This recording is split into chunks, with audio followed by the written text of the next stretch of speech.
गुजरात से कोई नरेंद्र निकल करके दिल्ली गया और वो फेल साबित हो गया, तो सिल्ली से कोई देवेंद्र निकलेगा और रांची जाएगा और आपको सफलता का प्रतीक दिखाएगा। ये मैं कहना चाहता हूं मेरे साथियों। और मैं आपको कहना चाहता हूं कि सिल्ली की माटी को इस बात के लिए कर्जदार होना चाहिए और इस बात के लिए भी खुश होना चाहिए कि यहां पर एक ऐसी मां हुई जिसने देवेंद्र जैसा एक भाई पैदा किया, जिसकी एक आवाज पर झारखंड के 264 प्रखंडों में आंदोलन शुरू हो गया, जिसके एक आवाज पर 60-40 के नियोजन नीति के खिलाफ आंदोलन शुरू हो गया। मैं देखता हूं उस भाई के संघर्ष को, उसके पैरों में छाले पड़ गए हैं। वो कहीं चलते हैं तो खाली पांव चलते हैं। एक दिन हमने गाड़ी में पूछा कि कैसे होगा, इतना बाल बढ़ा लिए हैं, कब कटाएंगे? वो कहते हैं कि जब तक यहाँ के नौजवानों को नौकरी दिलाने का हक नहीं हासिल कर लेते हैं तब तक ये बाल नहीं कटाएंगे। इस संकल्प का सम्मान होना चाहिए मेरे साथियों। देवेंद्र भाई के इस सोच, इस जज्बे और इस संकल्प का सम्मान होना चाहिए। और मैं चाहता हूं कि एक बार अपने देवेंद्र भाई के लिए आप लोग जोरदार तालियां बजाइए, जो यहाँ पर इतना बड़ा आप लोगों ने उनको समर्थन दिखाया है, अपना प्यार दिखाया है। दिल्ली में बैठाया गया, अब आने वाली बारी में आपको ये चिंतन करना होगा, ये मनन करना होगा कि जिस गुजरात के नरेंद्र को हम लोगों ने दिल्ली में बैठाया, क्या वो आदिवासियों का कल्याण कर पाया? क्या वो झारखंड के जल जंगल जमीन को बचा पाया? आप गौर करिए मेरे साथियों कि यहाँ पर अडानी जमीन लेना चाहती है, यहाँ पर अडानी हमारे जमीनों को लूटना चाहती है। इसका मतलब यह है कि अगर आप मणिपुर पर गौर करिएगा तो मणिपुर में भी आदिवासियों पर एक तरीके से बहुत बर्बरता हुई। वहां पर मां बहनों को निर्वस्त्र करके घुमाया गया। इस तरीके से ये हम देखते हैं कि चाहे आदिवासियों की बात हो, चाहे झारखंड के जमीन को बचाने की बात हो, चाहे भूमि अधिग्रहण की बात हो, दिल्ली की सरकार फेल नजर आई है। ऐसे मैं ये कहना चाहता हूं कि अगर अभी पूजा जी कह रही थी, खोटा भाषा में आप लोगों को बहुत कुछ समझाई कि कैसे भाषा को बचाना है, कैसे संस्कृति को बचाना है। इसी मंच पर देखिए हमारे मनोज यादव जी बैठे हुए हैं, लगातार पारा शिक्षकों के लिए वो लड़ाई लड़े, आंदोलन किए, उनका सर भी फूट गया था एक बार फिराय लाल चौक के पास, वो वीडियो हमने देखा था। तो कई ऐसे यहाँ पर क्रांतिकारी साथी हैं, यहाँ पर बेबी जी भी आई हुई हैं, वो लगातार वहां से कोल्हान से चल करके आती हैं, वो एक खिलाड़ी भी हैं, प्रैक्टिस भी करती हैं, एनसीसी से भी जुड़ी हुई रही हैं और लगातार ट्रेन पकड़ करके, बस पकड़ करके झारखंड के गलियों गलियों में जाकर के आंदोलन कर रही हैं। इन तमाम कलाकारों के लिए, बबन भाई के लिए, योगेश भाई के लिए, मनोज भाई के लिए, पूजा जी के लिए, बेबी जी के लिए, देवेंद्र भाई के लिए, सबके लिए जोरदार तालियां होनी चाहिए। इनके बिना सहयोग के ये आंदोलन सफल नहीं हो सकता था। और एक और बहुत बड़ी बात जो मैं कहना चाहता हूं कि धनबाद के तोपचांची के मान टाण के गांव के गलियों से एक बेटा निकला जिसने झारखंड के गलियों में जाकर के क्रांति पैदा कर दी, जिसकी तस्वीर यहां लगी है जयराम महतो जी की। उसके लिए भी एक बार तालियां बजाइए मेरे साथियों।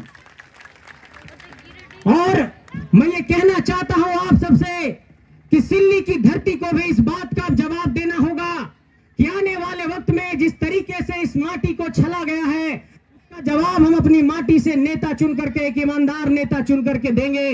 अभी कुछ दिनों पहले मैंने देखा कि जब निर्मल महतो की जयंती मनाई जा रही थी और जब यहां से कुछ लोगों को निर्मल महतो के शहादत स्थल पर ले जाया जा रहा था तो गांव गांव में बोलेरो भेजा गया था, गांव गांव में गाड़ियां भेजी गई थी और गांव गांव में पैसे दिए जा रहे थे। इस राजनीति की परिपाटी को बदलना होगा और इस परिपाटी को स्थापित करना होगा कि एक आवाज पर सैकड़ों लोग आ जाएं और ये गांव के किसी खलिहान में, किसी मैदान में झारखंड के लिए लोग उठ खड़े हो जाएं।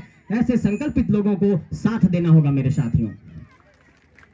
मैं ये कहना चाहता हूं आप सबसे कि झारखंड की धरती की इस वेदना को, इस पीड़ा को, इस दर्द को समझना होगा। माँ लोग यहाँ पर बैठी हुई है, मेरी बहनें बैठी हुई है, छोटे छोटे बच्चे बैठे हुए हैं, 3-4 साल के, 5 साल के। मैं आपको बताना चाहता हूं मेरे साथियों, एक मेरे साथ कोई घटना घटी, आप बीती, जो मैंने देखा, सुना, जिस दर्द को महसूस किया।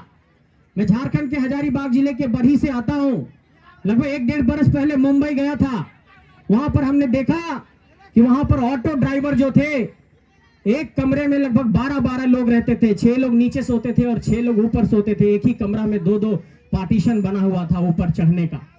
और इस दर्द से कहिए कि कहीं ना कहीं आंसू छलकता है, मन बहुत भावुक हो जाता है कि किसी की बेटी यहां पर रो रही होती है, किसी के घर में किलकारी गूंजती है, किसी के घर में कोई बच्चा जन्म लेता है और पलायन का ये दर्द है, ये पीड़ा है मेरे साथियों कि एक बाप अपने बच्चे को हॉस्पिटल में जन्म लेते हुए नहीं देख पाता है। ऐसा दर्द है इस झारखंड के भीतर।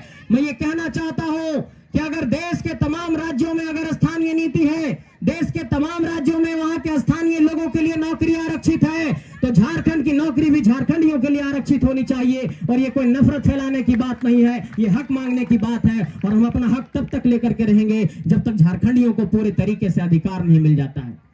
मैं ये कहना चाहता हूं दीदी लोग, आप लोगों से, आप लोग शायद कुछ लोग जेएसएलपीएस से जुड़े होंगे। कुछ दिनों पहले आप लोगों का रांची में आंदोलन चल रहा था, वहां पर हमारी बहन लोग आई, हमसे ये कहने लगी कि हम लोगों को जो पैसा मिलता है वो सीधे हमारे बैंक खाता में नहीं आता है, और इसका हम लोग लगातार कंप्लेन कर रहे हैं, लेकिन इस बात को नहीं सुनी जा रही है। मैं ये कहना चाहता हूं कि अगर जिस तरीके से झारखंड में नौकरियों की लूट है और छोटे छोटे चीजों को बांट करके सरकार ये कहती है कि हम अपनी उपलब्धि दिखा रहे हैं, उससे मैं ये गिनाना चाहता हूं कि आप देखिए कि किस तरीके से गरीबों का मजाक उड़ाया जाता है। ये दोनों सरकारों पर मैं हमला कर रहा हूं।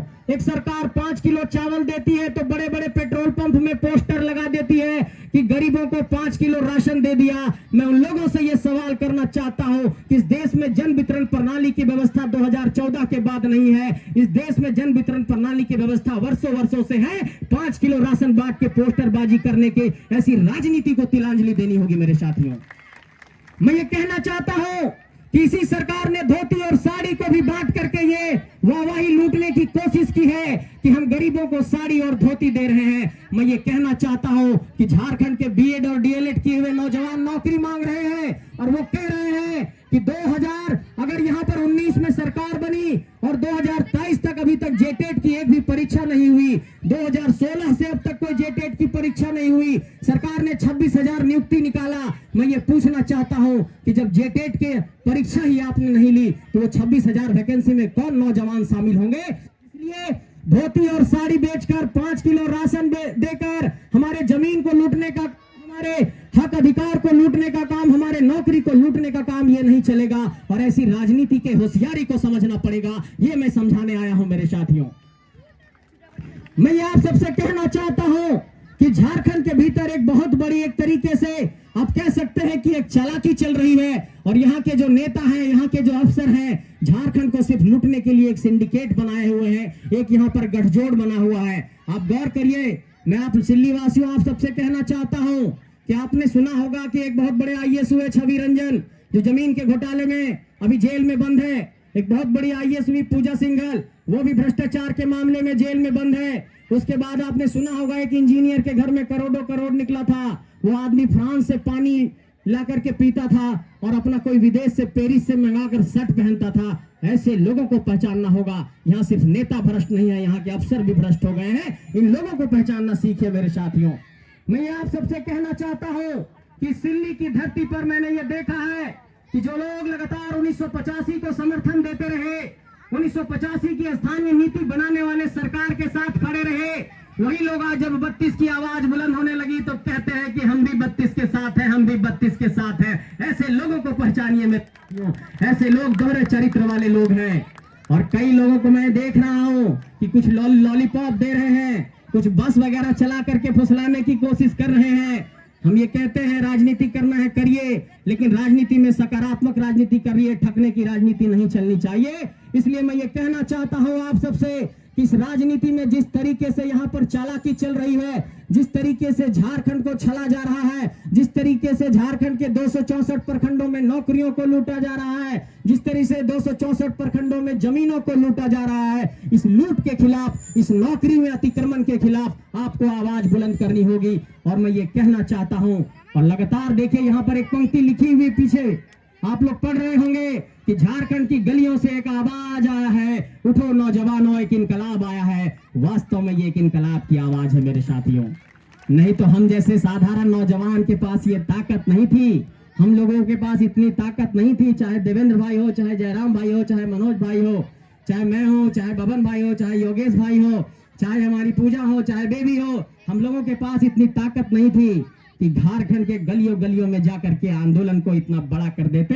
ये आप लोगों का सहयोग और समर्थन रहा है, ये झारखंड की पीड़ा और वेदना रही है, ये झारखंड का दर्द रहा है कि ये आंदोलन इतना बड़ा हुआ है। इसलिए मैं आप सबसे कहना चाहता हूं कि इस इनकलाब की आवाज में साथ दीजिए। ये एक नए दौर का इनकलाब का आवाज है, ये झारखंड के इनकलाब की आवाज है। ये झारखंड के इनकलाब की आवाज को नहीं रुकने दीजिएगा। आप लोगों से ये पूछना चाहता हूं कि क्या इस इनकलाब में साथ मिलेगा, इस आंदोलन में साथ देंगे आप सब? एक बार जोर से हाथ उठाइए। माँ दीदी लोग, ये एक आंदोलन है झारखंड को बचाने का, तो ये समझ रहा नहीं कोची का आंदोलन है से